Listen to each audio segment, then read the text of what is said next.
안녕하세요. 인생코님 박종윤 변호사입니다. 오늘은 대한민국 경제 침체 상황에 대해서 말씀드리려고 하는데요. 일단 되게 감사할 게 이제 제가 책을 냈는데 이제 이틀 만에 3,000부가 판매가 돼서 2세를 찍은 상황이에요. 많이 구매해 주셔서 정말 감사하고 혹시 아직 안 사셨다고 하면 구매 부탁드리도록 하겠습니다. 정말 감사합니다. 리뷰도 달아주신 분들이 있는데 리뷰 달아주신 분들도 여기 화면에서 띄워드릴 텐데 감사하다는 말씀을 드립니다. 그러면 원래 주제로 넘어와서요. 최근에 경제가 안 좋아지고 있죠. 한국 경제에 대해서 많은 우려가 있어요. 이 부분에 대해서 KDI의 보고서도 소개해드리고 현재 상황에 대해서 말씀드리면서 제 생각에 대해서 말씀드리도록 하겠습니다. 이 침체에 대한 우려 때문에 그 한국은행에서 기준금리를 인하를 했죠. 0.25%포인트 인하를 해서 2.5%가 되었어요. 한국은행도 생각이 많았을 거라고 생각이 듭니다. 금리를 낮추면은 자산 가격의 급등을 불러오를 수도 있고 여러 가지 부동산 시장에 대해서 이제 충격을 가할 수도 있는 상황이지만 그 경제 침체에 대한 그러니까 리세션에 대한 우려가 훨씬 더 컸었던 것 같아요. 일단은 금리를 인하하는 쪽으로 선택을 했고요. 그리고 올해 하반기에 또 이제 추가적으로 금리 인하를 할 수도 있다라는 이야기가 나오고 있습니다. 그리고 이제 한국은행은 경제 성장률 전망치도 낮춰서 발표를 했는데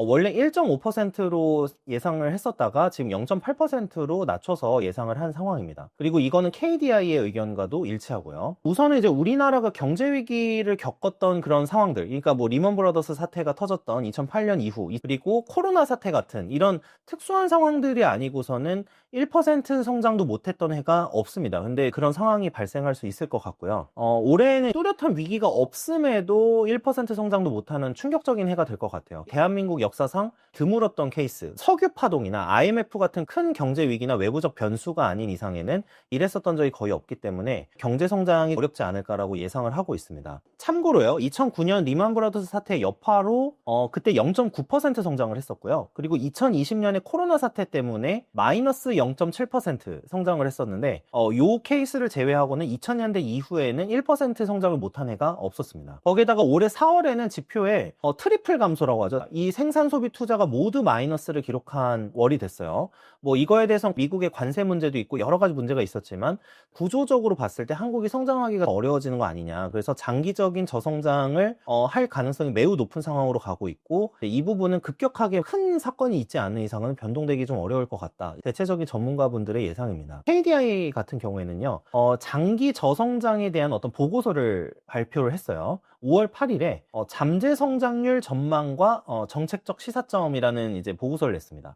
근데 이 보고서에서 뭐라고 얘기를 했냐면 이 잠재 성장률의 경우 경기 순환적 요인이 아니라 예를 들면 잘 팔릴 때가 있고 좀 안 팔릴 때가 있고 이런 사이클에 따라서 경기가 침체된 게 아니라 중장기적 성장 흐름 이런 거를 볼 수 있는 게 잠재 성장률이잖아요. 이런 침체 국면이 단순히 사이클적인 측면이 아니라 잠재 성장률이 중장기적으로 감소할 가능성이 높다라고 하면서 보고서를 작성을 했어요. 이 KDI는 시나리오를 세 가지 시나리오로 나눴는데요. 기존되는 시나리오, 낙관적인 시나리오, 비관적인 시나리오 이렇게 나누었습니다. 근데 가장 낙관적으로 본 시나리오가 어느 정도였냐면은 잠재 성장률은 2025에서 30년 사이에 평균 1.7%를 기록할 것이다. 1인당 GDP 증가율이 낙관적인 시나리오에서 1.8% 증가로 봤어요. 우리가 잘 알고 있다시피 이거는 물가 상승률보다 못한 수준입니다. 그래서 1인당 GDP도 성장세가 낮아질 거라고 보고 있고요. 비관적인 시나리오에서는 어느 정도로 보고 있느냐, 2025에서 30년은 1.4% 그리고 2031에서 2040년까지를 0.6%로 보고, 그리고 2041에서 2050년까지는 0.3%로 1인당 GDP 증가율을 전망을 하고 있습니다. 물론 이게 비관적인 시나리오가 될지 낙관적인 시나리오가 될지는 모르겠지만 이 낙관적인 시나리오로 본다고 하더라도 그렇게 높지는 않은 수치입니다. 결국에는 1인당 소득이 실질적으로는 감소할 가능성이 지금 높은 상황이에요. 왜냐하면 물가 상승률보다 1인당 GDP 성장률이 낮아진다는 것은 내가 쓸 수 있는 소득이 줄어든다는 뜻이기 때문에 실질적으로는 소득이 감소할 가능성이 높다. 이 경우에는 많이 말씀드렸지만 심각한 양극화를 초래할 가능성이 높다고 생각을 해요. 기존에 이제 준비되지 않은 분들, 자산적으로나 아니면은 소득이나 뭐 부업이나 재테크를 통해서 많은 어떤 부를 축적하지 못하신 분들의 경우, 그리고 뭐 전문직이나 기술직처럼 오랫동안 일을 하실 수 있는 분들은 조금 나은 편인데 노후 준비를 함에 있어서 내가 하고 있는 일이 내가 나이가 들어서도 할 수 있느냐를 한번 지금 체크를 해봐야 되는 상황이라고 생각을 합니다. 그거를 안 하게 되면은 아까 말씀 말씀드린 대로 이제 평소에 이제 자산이나 이런 걸 통해서 준비를 해야 되는데, 경제 성장률이 낮다는 거는 많은 기업들이 도산하고 파산할 거라는 거를 짐작할 수 있는 지표예요. 이렇게 GDP 성장률이 낮아진다는 거는 실질적인 성장이 무너진다는 뜻이기 때문에 많은 기업들이 어려움을 겪을 가능성이 높다, 이렇게 생각을 하고 있습니다. 그래서 이제 KDI는 어떤 제안을 했느냐, 아까 정책적 시사점이라는 얘기를 했죠. KDI는 뭐라고 제안을 했냐면은, 일단은 잠재 성장률 하락으로 인해서 재정 건전성이 악화될 것이라고 많은 우려를 하고 있었어요. 재정 적자 기조가 만성화되면 안 된다. 늘 재정 적자를 일으키는 게 당연하게 보아서는 안 된다라고 진단을 했습니다. 지금 대선 투표 중이죠. 대선 투표 중인데 이런 부분들이 이제 공약에 많이 나와 있기 때문에 사실은 KDI도 우려를 하고 있는 것으로 생각을 하고 있습니다. 그리고 이제 KDI는 이 재정 건전성 악화에 대해서 얘기를 하면서 생산 가능 인구 비중, 그리고 잠재 성장률이 높았던 환경에서 만들어 놓았던 제도들, 뭐 제일 대표적인 게 국민연금이나 건강보험 같은 제도겠죠. 이런 제도들에 대해서 제도적 개혁을 해야 되는 상황이다. 지속 가능하도록 개편해야 되는 상황이다라고 일가를 했어요. 그리고 재정 지출에 의존해서 경제 역동성을 강화를 하는 부분에 대해서는 비판적으로 보고 있었고요. 시장 실패를 완화하고 경제적 왜곡을 초래하는 제도를 개선하는 데 초점을 둬야 된다. 이탈리아의 사례가 있습니다. 2005년까지만 하더라도 독일과 거의 유사한 수준의 경제 수준을 갖고 있었는데 지금 격차가 벌어진 상황이죠. 이탈리아 같은 경우에는 이제 복지 위주의 정책을 했어요. 구조적 개혁을 선택하지 않고 복지 위주의 정책을 하면서 장기 저성장 구조로 진입을 했는데, 이 때문에 거의 우리나라 GDP랑 거의 유사한 수준이 됐었죠. 경제 성장이 멈추고 이런 상황이 됐었는데,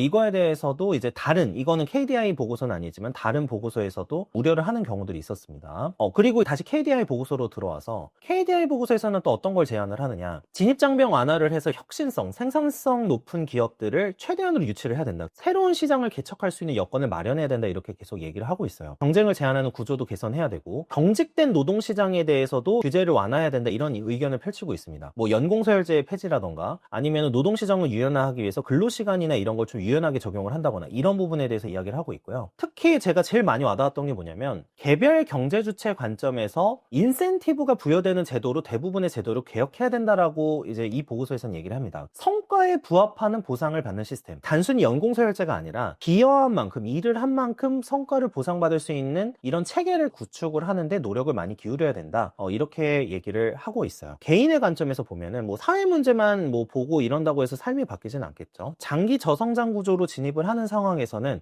아까 그런 인센티브나 제도적 개혁은 이건 정치권에서 해결해야 될 문제지만은 각 개인도 마찬가지라고 생각을 하고 있어요. 이 각 개인은 내가 할 수 있는 것을 하는데 저성장 시대 속에서 고성장의 구조로 가려고 하면 어쩔 수 없이 파이가 커지고 있는 상황은 아니기 때문에 내가 다른 경쟁자들보다는 앞서가야 되는 상황이 된다고 생각을 해요. 어쩌면 되게 냉혹한 말일 수 있고 듣기 싫은 말일 수 있지만, 그 국가 경제 부가 커지기가 힘든 상황이 됐다고 하면은 결국에는 양극화를 불러일으키게 될 거고, 양극화에서 내가 다른 사람들보다 경쟁에서 앞설 수 있느냐 아니면은 뭐 뒤처지느냐, 이거에 따라서 내 미래가 결정되고 많은 삶이 결정될 것이라고 생각을 합니다. 제가 하류지향이라든지 이제 여러 가지 책을 소개해드린 적이 있었는데, 하류지향에서의 문제는 뭐냐면 현재 뭐 10대, 20대, 30대가 전반적인 인적 자원의 질이 감소하는 추세로 갈 가능성이 높다는 게 제 진단이고 주변을 보면서 느끼는 것들이에요. 그러다 보면은 이런 상황에서는 옆에 있는 사람들이 대충 일하고 이런 거를 보면서 나도 그렇게 살아야지가 아니라, 아까 말씀드린 대로 양극화에서 생존을 하려면은 그 친구들보다 내가 나은 퍼포먼스를 보여줄 수밖에 없거든요. 전반적으로 인적 자원의 질이 감소하고 열심히 일하려고 하는 사람의 수가 감소하는 환경에서는 조금만 열심히 하면 훨씬 더 사회에서 두각을 나타낼 수 있고, 또 최근에 이런 부분도 문제가 되고 있어요. 이거는 아비투스에서도 지적했던 부분인데, 리더포비아라는 현상이 있습니다. 많은 회사에서 2030 사원들이 관리직이나 내가 책임을 지어야 되는 자리에 가고 싶지 않아 하시는 분들이 많아요. 물론 이거는 개인의 선택이니까 뭐라고 할 부분은 전혀 아니지만, 다만 내가 책임지고 싶고 리더가 되고 싶은 사람들에게는 조금 더 기회가 열릴 수 있다라고 저는 생각을 해요. 내가 조금 더 성장하고 싶고 양극화 속에서 살아남으려면은 남들보다 나은 사람이 되는 거 말고는 방법이 없어요. 그러다 보니까 결국에 남들보다 나은 사람은 조금 더 많은 책임을 부여받는 사람이 될 가능성이 높습니다. 그러면